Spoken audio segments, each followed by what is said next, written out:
A motion by Helmut. Welcome to Minutes by Minutes. I'm Elgin Nichols. And I'm Dave Kenny. And we're here to talk about what goes on in the village, the township. You know, those government people that make laws and regulations and ordinances that affect you out there. That's right, Elgin. And whether you live in the village of Oxford, the village of Leonard, Addison Township, or Oxford Township, these are the people that you went and elected, and the commissions and the committees that make decisions that directly affect you, whether you chose to go to that meeting or not. And the result could be a taxing situation. Or a humorous one, if you don't attend, as Dave says you should. Unless it's a taxing situation. Things could happen, and you may not be happy with the way they happen. But if you want to learn what goes on in those meetings, stay tuned. We'll tell you more here, won't we? Yes, we will. Okay. Well, let's get on with it, shall we? What you got? Okay. We're going to talk about the Pollyant Trail Management Council. We're going to also discuss the Village Oxford Planning Commission. If we get time, we're going to talk about the Oxford Area Cable Communications Commission meeting, of which you were there. Our parent body. Yes. Okay. So anyway, let's talk about then to begin with the Pollyant Trail. People serving on that board is Mike McDonald, who is the chair. Curtis Wright serves as the vice chair. Donnie Steele, who serves as a treasurer. She's also a treasurer for Oxford. Leonard? Leonard. No, not Leonard. You're Just trying to throwing that steer out me in there. a different direction. I've just thrown that out there, you know, Well, let's throw it back. to see if you catch it. Yeah, Orion Township is the one I was trying to think of. Okay. And you were too, but you're trying to send me down the bad path there, weren't you? I can tell. Sometimes it works. Sometimes it works, sometimes it don't. Okay, Donnie Steele. And then you have Bruce Pearson, who's the supervisor of Addison Township. Eric Sent, who also serves on the trustee board for Addison Township. Kevin Green, who is a citizen, who sits on the board as well, but doesn't vote. And Linda Moran, who is the trail master. And of course, I'm on that board as well. Goes without saying they're all citizens. They're all citizens. Yes, they are. From one township or the other. Anyway, that's the way it works out. But one is a citizen at large? He's not very large. He's a very small guy. But, Oh. but he could be, I guess. Let me see what else we've got here. Oh, there's a couple of alternates, too, that serve on here. And one is Ron Slowinski. The other one is Alex Kennedy. And neither one of those guys were present during this meeting. They did the pledge, of course, got the preliminaries out of the way. And the agenda was approved. Consent agenda that they were going to talk about came up were the minutes, which were for September, and they approved the minutes. Bills, the bill run was $4,500.91. All right. That's pretty much what it runs, Yeah. you know. So anyway, Probably get a little lower as winter cuts in. yeah, it probably will. Yeah, less people on the trail probably. Although there's a lot of trail Cross-country skiers, skiing. cross-country Yeah, skiing. sure. Yeah. Have you ever done that? No, I actually tried once, and it was not as exciting as falling down the hill. We did this up north when Julie was quite young, my youngest daughter, my only daughter. We went out in the backwoods area and the trails that they had up in Tawas. Mm-hmm. And it was a lot of fun. We didn't come back for about 4 or 5 hours. Got lost? No, we went through twice. Yeah, we went the first time, thought it was fun. Came back to the starting point, start over You again. got to carry a compass in the backwoods. It was fun. You could always find, my daughter because she'd be yodeling at every hill. You locate her. Anyway, she thought she was in the Alps. I see. The small hills up there, but to her, she was small. at You the were time. lost, and she was trying to communicate with you. She might have been, or trying to yell for help. I'm not sure which, but anyway, it's a lot of fun. And you folks that use the trails for that purpose in the winter, get out there and I enjoy never it. heard your daughter yodel. Well, you should ask her. Okay. Well, when you're doing a program with her here, I'll ask. She'll just laugh at you. She'll say, "What are you talking about?" Right? Oh, you steered me down one of those little alleys again. I did. You notice there's no light at the end of the alley either. No. Okay, that happens occasionally, for you. So you got to be careful. Financial report. Sometimes you're at the end of the alley, and then I'm scared. It would be. Okay, financial report was approved in treasurer's summary. Let me see. Trail manager's report. Now that's the interesting part of this program. Linda Moran. She's got a good handle on things that are going on. And if not, we're going to say she did. She has a lot of territory to cover. How long is that trail? It's long. Thank you. You're welcome. Those folks out there that use the trail day in, day out for biking and that kind of thing, they could tell you, they'd like to have it even longer, but they're going to extend this thing, I think, connecting other trails, so you can actually someday be able to travel all the way up to the UP. Is it already connected to the Paint Creek Trail, It or is. is that in progress? Nope, it's connected. You're able Okay. to Go all the way to Rochester. If you go really, really fast and jump. No. So anyway, it's quite a trail, and they do keep it up very well under Linda Moran. She said that they've installed new trash cans completed at Powell Lake. They've still got the bench that's got to go in there and a plaque. By the way, What's the plaque for? Sue Bellairs, who Oh, passed yeah. away, they're going to put in her memory. That's a very plaque nice. at the That's park. very nice. Yes. As a matter of fact, it's going to be late for you folks after you view this show, but actually this Saturday, be the 28th, they're going to have a special ceremony At Oxford Township? at Oxford offices? Township at the offices. Yep. I believe it starts at 11 o'clock, but too late. If you've heard this, it's already over with. So, but anyway, you can You'll check be a the day bench. late and a dollar short. Yeah, you can check the bench, and there'll be a plaque there. They're also going to, in memory, put some type of plaque or memoriam, at the township hall. So outdoors. Yeah. She served there for a long time. She was 16 years. Wow. Yeah, talk about some time. A lot of you people out there are less than 16, and she did a great job while she was on that board too, for a lot of years. Anyway, there's also a plaque that's going to go on the Leonard Fountain. Remember the fountain that we had talked about before? That Where is couple it? donated. Where is it again? It's on Pollyant Trail in Leonard. Next to the Mill? mill, the old mill run. Next I to that. see. Okay. As you run by, it's the old mill. Is that a That pump you run fountain by. or Huh? a water running off the water Well, it's supply? going to be off water supply. Oh, it's going to be its in the own ground. its own water supply. It's going to have, it's going to have a pump house Okay. for it, for the pump system, electrical. Excuse me. So anyway, that's what's going to go on there in Leonard. And let me see, trespassing. Remember we talked about trespassing issues before? Linda said that actually there's a reduction in trespassing and vehicles being on the trail, four-wheelers and that kind of thing they were having difficulties with. Remember they put cameras on the trail, capturing these people as they smiled and went down the trail. And then the police officer, when they served a citation, they had the same smile. I see.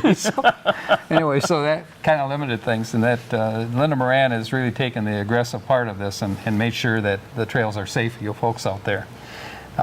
So the trail cameras are really doing the job, and they're disguised as porcupines and squirrels, so you won't know a camera when you see one, right? Right. Right. Okay. With that, we'll talk more when we come back right after this. Welcome to American Legion in Oxford for the best fish on Fridays. That's right, from noon to 8:30. You can get the best walleye in Michigan. You can get walleye, baked cod, chicken strips, baked potatoes, and more. On the hall side of the Legion, hello there, friends. You can have 12 friends on a table, any one of the best military museums in Michigan. And the dining side, hello again. More comfortable with many 4-seat tables and a couple of 5-seaters. Now on Friday we usually have about 400 to 500 of best friends for our fish. Carry out? You bet. We have 50 to 60 carryouts at the post. We have some young friends with the birthdays and some of our best seniors at the post. Oh yeah, waitresses, they go like a track waitress to get your food. If you have never enjoyed our secrets, famous walleye at the Legion, come on in every Friday from noon to 8:30 at the American Legion Post 108 on 130 East Rainer Road, Oxford. Do you love your community? So do we. Tune in our community access Monday through Friday, 9:30 and 1, and again at 7. Saturday at 9:30 and again at 7:30, and Sunday at 7. From new businesses to special events and everything in between, join the station that cares about our community. Your Marine Corps' way of life is to defend the American way of life.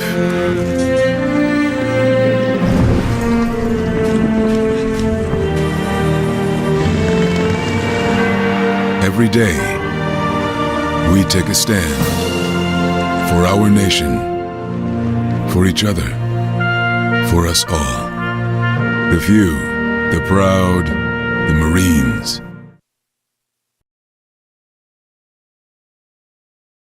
Welcome back to Minutes by Minutes. I'm Elgin Nichols. And I'm Dave Kenny. And we are talking about the Pollyann Trail and what's going on with the manager there. Very efficient individual.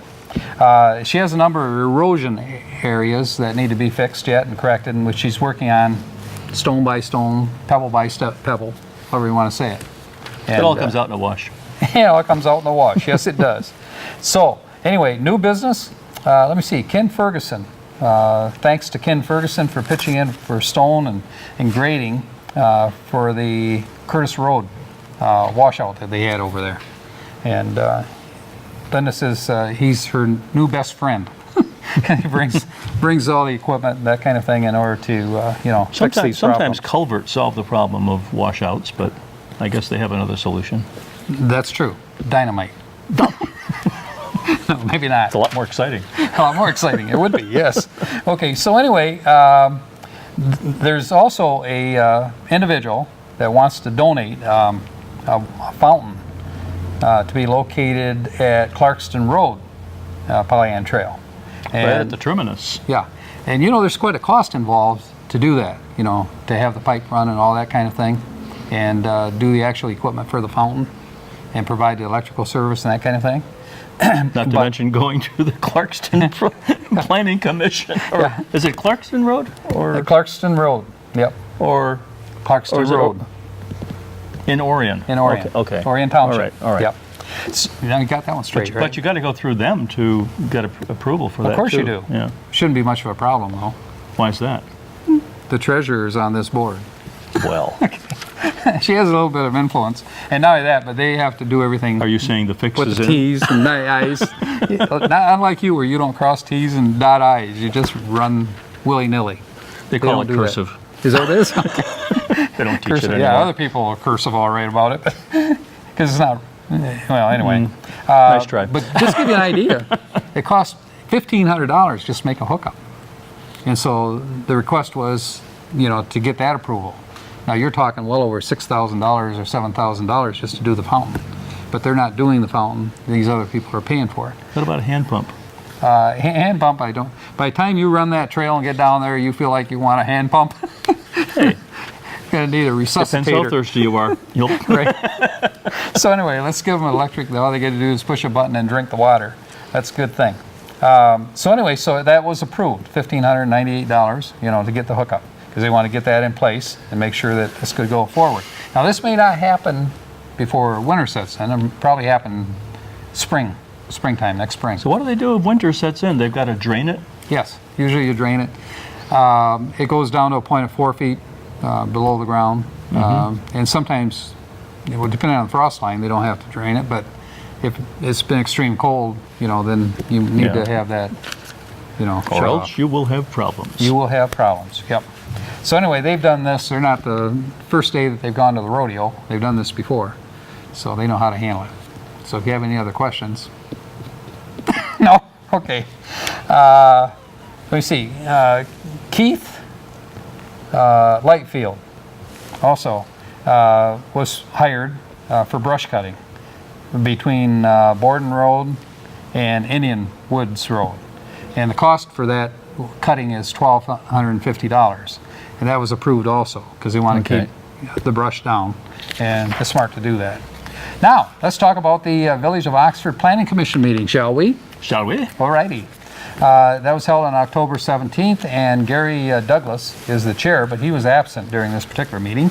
Jack Curtis serves on that board. He is, of course, a trustee with the township as well. Gary Deeg serves on the board. Russell Gill, who's also absent, and approved absence, both these guys. Rose Bema serves on the board, and everybody's familiar with Rose. She actually will be involved in the upcoming November 7th election. So who stood in as for a Gary? Who stood in for election. Gary? Huh? Who stood in for Gary? Didn't have to. They had a quorum. Who stood in for Gary? It would be the vice chair, who would be Jack Curtis. Okay. That answers your question, right? Yeah. Don't say maybe. Like usually you say maybe. Okay. Well, up to this point, they were leaderless. Or leaderless. Actually, the Planning Commission is a pretty progressive organization. They do a pretty good job on there. They know their codes and everything, unlike you. But anyway, so they do make things move forward. Oh, did I say Got a something code that for you.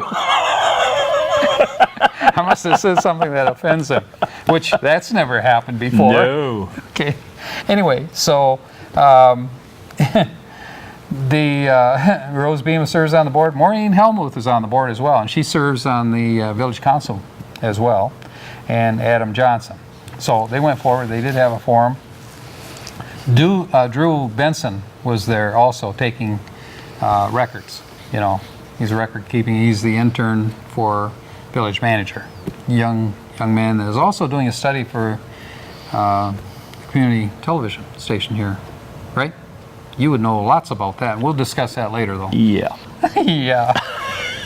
You sound so excited. I don't know. I can't stand the excitement. Well, it goes on. Okay. Anyway, they had a public hearing in which they're going to make a PUD amendment. And you know what a PUD is, right? No. You do too. What is it? I'm not going to tell you. Well, I want to know. This is a test. People are interested and want to know. Okay, we're just going to go on. Take a note. No, I want to know. This guy, he doesn't retain anything. Anyway, here we go. You got to tell. This is for the people. Yeah, not I for know me. it's for the people. They know. What? They don't Look know. it up on the internet. PUD. It'll be out there. That's what it's like working with this guy. But it's public unit development. Yeah, you say so. You don't want to listen. Okay, that's fine. We'll just go on, shall we? Okay, Dennis Mosier sent a letter, and he said that he has no complaint about a 3-story building, which this involves. The PUD is with Dave Weckel. And that's off from Burdick Street, East Burdick. He's planning several buildings. He has 3 buildings that are going to go in there, and according to plan. And the first one he's going to put in is building B. He was going to go with A, but you know, B seemed to work out better for him. It's a 3-story building, and maximum height according to ordinance is 40 feet, and he's got 40.8 inches apparently. But he says that he's going to redesign the plan probably to meet the 40 feet requirement. And the big question was concerning parking in this thing. And it was a big discussion over 1.5 parking spots. But to make a lot of items go away in short is the fact that he met all the criteria. He's backed up to the public parking, isn't he? He is. But he's going to do more with the parking. And we'll talk about that when we come back, right after this.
Canine Stray Rescue does just that.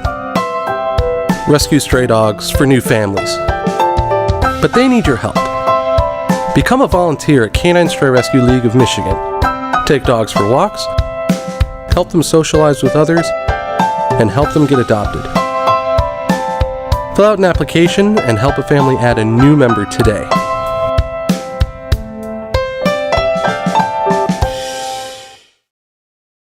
Welcome back to MSY Minutes. I'm Elgin Nichols. And I'm Dave Kinney. And we are talking about the Village of Oxford Planning Commission meeting and Dave Weckel's project that he has going up on Burdick Street.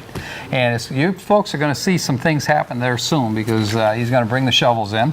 I think he's going to tear a building or two down, isn't he? Well, he has a building right next to it, which is in the progress right now. Probably by next week, and by the time this is aired, it'll be gone. The fire department is using the building for training for the fire workers. Oh, they're getting a lot of training lately. There's the smokehouse up here, Yes, they are. which is now gone. Yeah, but they're not allowed to smoke anymore, so I took there care you of that. Anyhow, Mr. Weckel is going to eliminate that building and put a parking lot in there. So we're going to gain additional parking space in that area, which parking is a real problem, for the village. And one of the things in the Lapeer Road M24 change, when they do the tear up, one of the things that they're looking The at... one that is now pushed off till 2020? 2020 is the date now, not 2019, so it gives everybody a chance to breathe. But Why don't they just say it's going to be 2 years from now? Just 2 years from now. 2 years from now. well, from my standpoint, it's a good thing because if... But it's always been 2 years from now. Yeah, I know, it has for as long as you can remember, I know. Yeah, he has a short memory, by the way, folks. Huh? Yeah. No, but anyway, 2019 is the projected date or the time frame in which the station may move. So I'm glad, from my standpoint, being on the DDA, that actually 2020 would be the date now. At least I got a year change in terms of moving things Now around. you can sleep on it. Now I can sleep on it, I hope. Anyway, we'll see what happens. That's what there. happened last time. Yeah. So anyway, I got to tell you that everything was approved for Dave Weckel. So Good. he's off and running. Dave usually comes to those meetings loaded. He's been there several times, and he crosses his T's and dots his I's, and they don't have too much of a problem. No, they don't.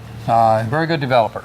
And I think it's going to be a great addition, I think, to Village of Oxford. And as far as developing business area, that's probably the most logical way to go. Yeah, that Burdick really direction. doesn't have a lot of business development along its way, does it? No, it doesn't. But, this could be the first of what happens in Sure. that area. And for you folks that live in that area, your property's going to become more valuable, by this addition. So when your taxes go up, sell your property for a profit. Might be a way to do it. I don't know. Or just turn it into a business. You could do that as well. And hope springs eternal.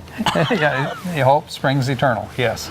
Any public comments they had? Let me see, consultants' comments. Was the joint DDA council was approved, and they said that there was a great discussion involved or decision to bring both groups together for the major meeting, which was on Monday. I'm trying to think of the date. 18th, I think, was the date. Monday. Was that the 18th? I think it was. There was a Close enough. 16th, that was a Monday. Maybe that's it. 16th. Hey, we spread rumors here. I don't know what calendar you're using. I don't know. It could be. I'm not sure either. But anyway, let's talk quickly about the Oxford Area Council or Cable Communications Commission, okay? Shar Sotheby served as vice chair, served as chairman to begin with because Susan Bassardet was about 10-15 minutes late getting to the meeting, who was the chair. Ed Hunwick serves on that board. Bill Dunn is on the board. He's secretary. Bill Dunn, of course, is supervisor of Oxford Township. Jacob Newby, he's a newbie, new guy on the block. He's from Addison Township as a trustee. And I believe he replaced Lori Fisher. He replaced Lori Fisher. Bill Service, of course, sits on that board. You sit there at one of the locations. I'm not sure what you do yet, but anyway, he does the never accounting. are. He does a good job on the accounting. Terry Stiles, of course, is a spokesperson for the station as well, and a presence. Deanna Bush Cushing, who is from Addison Township, but serves as the assistant supervisor of Oxford Township, was there to talk about budgetary concerns. Boy, does she know her budgets. Boy, does she know her budgets. You ought to see her in action at the township. She really does know her stuff. Did the Pledge of Allegiance, of course, covered the agenda, got it approved. Public communications, new agenda items, there were none. Hey, we're speeding right through this one, aren't we, Duke? Minutes, September 25th, 2017. Those were approved quickly. Ooh, hold on. Bills, $26,315.37. Take out your checkbook and write 37 cents. No? Okay. No, that's Are you out of money already? pocket change. Okay. All right. But anyway, so that was approved. Let me see. Oh, you did have a question there. And you said concerning community engagement project. Let me see. Where, let me see. There were Assigned to, several- oh, it was assigned to contingency? And you want to know if that was the right place for it as a line item? Account? Originally, but as the meeting goes on, you'll find out where that went. Oh, that's a neat way to skip over the rope. Yes, it is. You've been taking lessons, haven't you? Okay. Anyway, so we'll move on with that one, folks. Then Deanna Cushing, she stood up and she said that she wanted to note that the service professional account is where it should go Right. from now on. And she Right. said the adjustment would be made, Right. at the township and level. defining contingency as a place where you can draw money from, but never assign an expense to it. Didn't know we'd get there that fast, did you? Well, Well, we'll, Okay. we'll go from there. okay. Year-to-date expenditure reports was received and filed. And let me see, unfinished business. Budget 2017 revision review. For $379,851 is what the budget is for, right? Right. And it was approved. Go forward with it. And it differs from the 2017 budget in that in the 2017 budget we had 300,000 assigned to future capital expenditure, and that's been taken out for 2018 and added as a note at the bottom of the budget for an earmark. I'm counting on you folks to remember all that. Okay, maybe not. Okay, Drew Benson was there, and I pointed out in the previous meeting that he is the trainee. What do you call him? Actually, he's functioning as the assistant manager at the village. But Village. But he's an intern. That's the word I was looking for. originally, yes. He's still that, I think, under agreement, contract. Okay. Okay, so that's what he did. Anyway, service agreement, he was soliciting the Communications Commission to approve service agreement drafted by Bob Davis, who's the attorney representing the commission at this point. And it is involved what they call a capstone project. Capstone project, thank you, for a master's degree, which he's working on. There's a capstan on a boat. It is the capstan, yeah. Also sailors, those guys. But anyway, so he was looking for the approval of that. And there was a big issue concerning who the attorney should be in this case. Right. And so that was kind of held off and approval and tabled until Right. an attorney could review it other than Mr. Davis. Right. So that's what came down. Which brings us back to the money that was assigned to contingency. Yeah. Because I had to pull that invoice until such time as that contract was approved. That's true. Well, you folks can learn a lot more about this meeting and others that we've talked about by going to OCCTV.org and clicking on programs and picking the program that you want to watch and gain all that good information, omitting, of course, the rumors that we have. What's coming up? You'll be an enviable source of information once you see that. Or people will leave. Okay, we do have meetings. On 11/6 at 7 o'clock, the Village of Oxford Zoning Board of Appeals, the ZBA, will be meeting. And on 11/7, what happens? Tell me more. Election Day! That's the day. Yep. And that at 7 o'clock that same day, Village of Oxford Planning Commission, and at 6:30, the Board of Education will be meeting at Oxford Middle School. And on 11/8 at 7 o'clock, the Oxford Township Board of Trustees will be meeting, and he'll be on it. And at 11/9 at 7 o'clock, the Oxford Township Planning Commission, and at 6 p.m., the Addison Township Zoning Board of Appeals. For the Zoning Board of Appeals, call them, check, Yep. because often, if they have nothing on their agenda, they'll cancel the meeting. Good idea. I'm Elgin Nichols. And I'm Dave Kenny. This is Minutes by Minutes. Thanks for watching. Catch you right here next time. See you then.